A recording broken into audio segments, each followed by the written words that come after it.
Faz bastante tempo que o tabagismo faz parte da nossa rotina, da sociedade. E, em função disso, esse tema continua sendo bastante falado em todas as especialidades médicas, em função do impacto que ele tem não só em uma doença específica, mas um impacto em praticamente todos os sistemas do nosso organismo. Então, falar sobre impacto de tabagismo requer um pouco de habilidade, uma vez que, na verdade, cada parte do sistema, com certeza, faria uma discussão bastante ampla. Então, eu tentei fazer uma abordagem global, onde realmente a gente tenta falar um pouco sobre tabagismo de maneira um pouco mais interessante. O próximo, por favor.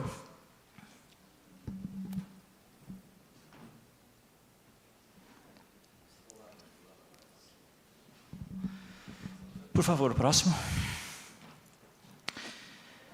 Todo mundo fala em tabagismo, fala que, de repente, o cigarro faz mal. Todo dia eu vejo no consultório pessoas falando de tabagismo. Todo santo dia eles vêm no meu consultório por ser pneumologista, ou com neoplasia, ou com DPOC, ou com qualquer patologia cardiovascular relacionada. E todo mundo unanimemente sabe que tabagismo faz mal. Mas por que a pessoa continua fumando? O que tem a ver a informação? O que tem a ver com o processamento desse dado? E por que as pessoas continuam a fumar? É um pouco difícil entender por que as pessoas continuam. Próximo, por favor. Normalmente a pessoa, quando chega no consultório, ela busca alguma coisa. No mundo atual, as pessoas não querem ser, muitas vezes, confrontadas no consultório. Então, eu tenho, na minha especialidade, o prazer de não aceitar a opinião do paciente e contra a opinião dele e não fazer mercadologia dentro do meu consultório. Então, eu contrario o meu paciente todo santo dia. Eu vou contra a opinião pessoal dele, porque eu estou brigando sobre outra coisa. Eu estou brigando sobre tempo de vida, expectativa e qualidade de vida. Então, na verdade, eu luto sobre realmente outra coisa que não seja exatamente aquilo que o paciente espera que ele tenha na primeira consulta. Eu tenho que mudar o rumo da conversa, porque se eu deixar o tabagismo como sendo o rumo da conversa, ele não para de fumar nunca. Dependendo da época da vida da gente, que com certeza não é uma linha reta, a tua opinião vai mudar sobre vários assuntos. E essa mudança da vida, que acontece durante a nossa vida, vai da vida até a morte, que pode acontecer não dependentemente no início e no fim da vida com 80 anos. Ela pode acontecer com 30. Eu não botei a idade lá, de propósito, porque a idade não quer dizer que ela vai acontecer aos 80. Ela pode acontecer em qualquer momento. O que vai mudar, na verdade, a evolução da gente é o que a gente faz para prevenir o que pode acontecer no futuro e qual é a qualidade que tu quer chegar no final. Então, morrer aos 80 não quer dizer que tu vai morrer bem. Quer dizer que tu vai morrer aos 80, numa cama, como a Carla falou, muitas vezes dependendo do 100% de ajuda de uma pessoa. No caso do AVC. No meu caso, oxigênio, câncer, internado. Então, eu ganho tempo e não ganho qualidade. Qual a vantagem disso? Então, eu tenho que ter tempo, eu tenho que ter qualidade, tem que ter expectativa. Quando eu falo em tabagismo, eu estou falando de 8 milhões de mortes ano. Tabagismo dá dor de cabeça. 9% em média da população brasileira fuma. A maior causa de morte evitável no mundo, é engraçado a gente ver quando fala de AVC, maior causa de morte, obviamente, que é o evento que causa a morte naquele momento, mas se for somar cardiovascular, neoplasia, o cara que acendeu o cigarro no carro e bateu o carro em função disso, teve um acidente, o tabagismo que fez isso. Então, ele é somado a AIDS, tuberculose, acidente, morte materna, homicídio, suicídio, tudo isso somado junto não chega aos pés do tabagismo. É bastante coisa. Então, nós temos um grande problema a ser resolvido. E os danos relacionados com o tabagismo são inúmeros R's, odds ratio, HR, o que tu pode escolher, em qualquer sistema cardiovascular, circulatório, digestivo, renal, pulmonar, a gente vai ter números para dizer que o paciente realmente vai ter problemas com o tabagismo. Ele compra a carteira e tem uma foto atrás. E ele compra a carteira do cigarro que dá câncer, porque ele não quer ficar impotente. Então, aquela que dá impotência, ele não vai comprar, ele vai comprar aquela do câncer, que pelo menos ele não morre impotente, ele faz piada com a coisa da carteira. Então, na verdade, essa informação não foi processada. A foto está lá, ela não foi digerida e não foi processada. Não adiantou nada botar aquela foto. Então, para de fumar, acabou a palestra, está tudo certo. Acabou a aula, é isso. Mais ou menos. Esse slide eu vou colocar em todas as minhas aulas, eu coloquei na aula que a doutora Carla me pediu para dar esse ano no São José, porque eu procurei incessantemente um artigo que falava dos benefícios do tabagismo. Eu achei somente um. Esse cara morreu, o Vasco Pupilo Valente, ele é português, falecido. Viver sem fumar é como escrever sem pontuação, pelo menos para mim. A pequena cerimônia de acender um cigarro marca o tempo, o princípio do trabalho, intervalo, distração, o alívio, um monte de coisa. Cigarro divide, acena, encoraja, consola, abre, fecha, é uma estação, é uma recapitulação. É um fiel amigo, ele sempre está lá, em qualquer momento. É uma pausa, o resto tolerável, é o que recompensa, é uma boa ideia, né? Ele fala que ele substitui a humanidade. Olha o grau de dependência que esse cara tem da nicotina, certo?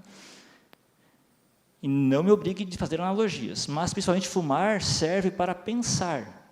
Ou seja, se ele não fuma, ele não pensa. Ele não consegue, porque ele está dependente. Não é que ele não consegue, ele é filósofo, ele pensa. E ele imagina um monte de coisa e restabelece assim como a normalidade. Ele é um normalizador. Ele não começou a fumar porque sou honrosadamente tímido e porque o cigarro é com certeza a maior defesa dos tímidos. Cigarro detrás de um cigarro, o mundo parece mais seguro. Isso é o cérebro e a dependência. Isso não tem a ver com o cigarro e o benefício do cigarro. Tem a ver com a dependência que ele causa. Quem vai ter dependência e quem não vai ser dependente? Depois do primeiro cigarro? Eu não sei. Tu experimentou? Teu cérebro vai encontrar, sim ou não, em 9% da população brasileira, a dependência. Eu tenho os dados científicos e tenho a opinião do filósofo. E agora? O que eu faço? Não tem a ver com dado científico.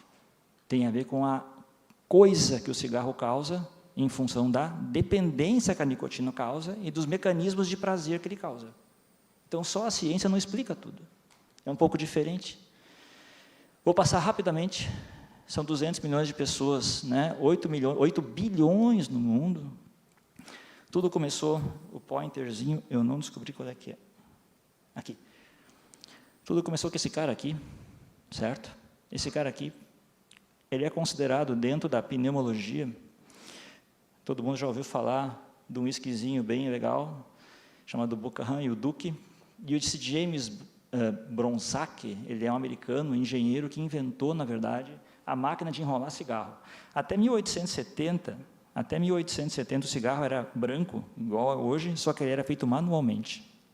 Esse cara conseguiu colocar na Primeira Guerra Mundial bilhões de cigarros e causou bilhões de mortes depois de tudo que começou.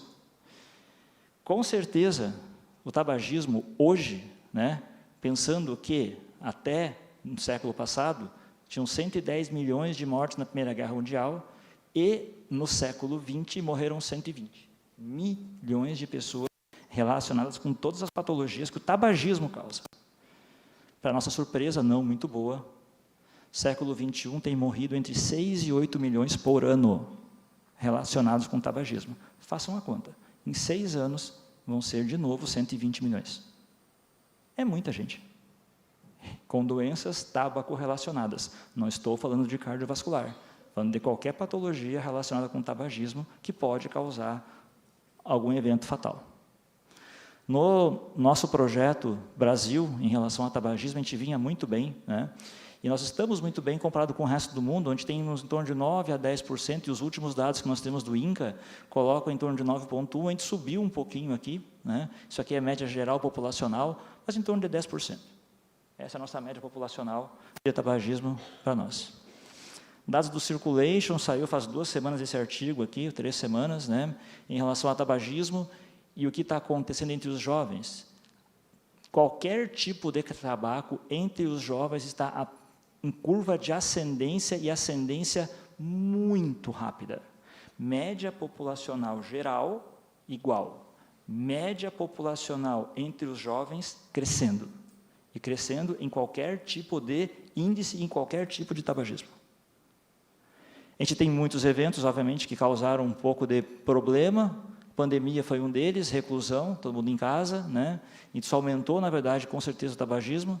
Teve novas formas de tabagismo que chegaram e as consequências futuras, que até então a gente não sabia, do que poderia causar o cigarro eletrônico, o narguilé eletrônico e tudo aquilo que está saindo no mercado. Com certeza, teremos problemas. A primeira pergunta que foi respondida no congresso esse ano de tabagismo, que foi em Curitiba, eles citaram o mesmo artigo que eu citei aqui, é se existia mutagênese ou turmogênese com o cigarro eletrônico. Eu não sei se ele vai causar câncer daqui a 20 anos. Eu não consigo responder isso. Mas se eu tiver alteração molecular e celular que comprove a mutação genética e altere, daqui a 20 anos eu posso ter. Eu não desenvolvi ainda, mas se eu conseguir provar que ele causa alguma coisa, e eles comprovaram, e a resposta é sim. Tem alteração celular, intracelular e nuclear relacionada com cigarro eletrônico. Então, o cigarro eletrônico pode causar câncer no futuro, sim ou não? A resposta é sim. Já deu tempo de causar? Talvez ainda não, porque não deu tempo. Faltou o tempo. Em relação a outras evidências, o mesmo artigo do Circulation colocou em relação a dano endotelial, da nicotina e de tudo aquilo que existe nas partículas relacionado com inflamação e o cigarro eletrônico.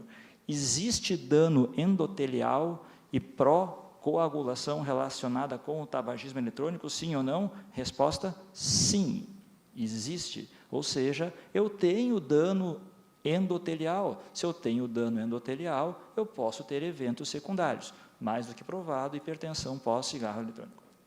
Fácil de saber, ele vai causar hipertensão.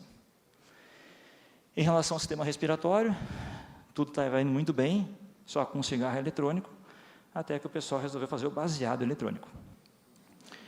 A hora que o pessoal resolveu fazer o baseado eletrônico, eles pisaram na bola, muito feio, e teve todos aqueles eventos graves nos Estados Unidos, onde eles maceravam a folha da marihuana, colocavam óleos dentro, colocavam aquilo dentro do negocinho de cigarro eletrônico e fumavam aquilo. Aquilo causou lesão alveolar aguda e matou, até então, 84 pessoas no mundo registradas até hoje, em função do cigarro eletrônico. Porque a gente não sabe o que vai lá dentro, né, quando compra de fora. Mas eles tiveram a ideia de fazer um baseado. Tudo errado. Deu um baita problema. Assim como o baseado, eles botam alecrim, eles botam sálvia, eles botam qualquer coisa que mistura com óleo, coloca naquele negocinho e aquilo cheira. E o cheirinho é gostoso. Quem participou do São José, do nosso evento, lá a gente fez uma brincadeira. Né? A gente fez a brincadeirinha da melancia, de cheirar não sei o quê, onde eles tinham que adivinhar quem estava cheirando ou não. Né? E não tem como cheirar. E aquilo remete a quê? Remete a experiências do passado. Então, na experiência que eu fiz com os meninos lá, eles cheiraram. Eu peguei, dei uma baforada de cigarro eletrônico de melancia na cara de um, outro cheirou uma paçoquinha e o outro cheirou um chocolate. Eu perguntei o que eles lembraram quando eles cheiraram aquilo. E aquilo trouxe recordações de infância do pai, da mãe, da avó. Então, quando tu cheira alguma coisa interessante, o teu cérebro, nossa, que legal, isso é legal, né? E eu passo a ter dependência. Então, dentro dos pontos de inflexão em relação à expectativa de vida, eu tenho que passar pelo parto, eu não tenho o que fazer. Eu sou obrigatoriamente exposto ou não a coisas na primeira infância até os 6 anos, que meu sistema imunológico é necessário, eu tenho que amadurecer ele. Eu tenho que passar. Se eu não passar por ele, vacina tem que ser feita obrigatoriamente, eu tenho que amadurecer o sistema. Aos 21 anos, eu sou exposto a outras coisas. Eu tenho altos e baixos, e dos 20 aos 40, 40 e pouco, tem um período de estabilidade, que vai chegar depois no futuro, pelo desgaste natural do corpo da gente, em doenças crônicas. Ninguém vai ser eterno. A gente vai ter desgastes naturais. A questão é como prevenir. com antibióticos, vacinas e atividade física em qualquer faixa etária. Prevenção de agentes externos como tabagismo, infecção e trauma, em qualquer parte da vida eu consigo fazer isso. Então, tem ações que eu consigo fazer em qualquer parte que mudam a expectativa e tornam esse negócio mais interessante. Onde a expectativa com qualidade e tempo podem ser juntas. Chega na fase mais crônica, onde tem a intervenção, que é aquele paciente que chega no São José para nós, chega no regional, chega no Unimed, eu sou obrigado a intervir nele. Esse paciente custa muito caro. Aqui está vermelho porque custa caro. Porque não é só a questão de orientação, é a questão de custo. Custo e trabalho em relação a toda a equipe, que um cara está numa cama e ele tem que receber toda a assistência, desde a faxineira até a pessoa que está cuidando do que entra e sai no hospital. Isso tem custo, e o custo é muito elevado. Não é só médico, enfermeira e medicação que está no custo, é tudo. Então, o custo realmente é muito elevado. E no final da vida nós temos o contexto clínico, onde a gente começa a discutir cuidados paliativos, aonde até onde vale a pena uma intervenção numa senhora de 85 anos, ou um senhor de 85 anos, que tem um acidente sim ou não, e qual é que é a intervenção que eu posso fazer. Porque tem um risco do procedimento. A gente teve um caso agora no hospital de um senhor que eu contraindiquei uma cirurgia, porque ele tinha enfisema, fumou até 3 dias antes de chegar no hospital e tinha um tumor de reto. Eu falei, não opera, ele vai morrer na cirurgia, ele tem 90% de mortalidade pelo cálculo do pré-operatório, não opera. Não opera. A família foi com o advogado, entrou no hospital, obrigou a fazer a cirurgia, o Rodolfo operou e o cara morreu quando chegou na porta da UTI. Adiantou operar o cara? É contexto clínico. 79 anos, ele fumou até um dia antes de chegar no hospital. Então, quando chega no final aqui da guerra, em relação a riscos, nós estamos correndo riscos em relação à discussão, mas aqui eu já perdi muito tempo, porque eu estou discutindo contextos e avaliando caso a caso, individualmente, globalmente, o impacto maior é aqui, ó, nas 2 primeiras linhas, onde eu consigo realmente fazer o impacto maior de tratamento. Então, quando eu falo de expectativa, tempo e qualidade de vida no final da vida, eu tenho que imaginar que eu não quero chegar lá assim, eu quero chegar lá assim. É possível isso? Certeza que sim. Mas a gente tem que começar quando? Na gurizada que está no 2º grau. É eles que vão fazer a diferença do dano endotelial.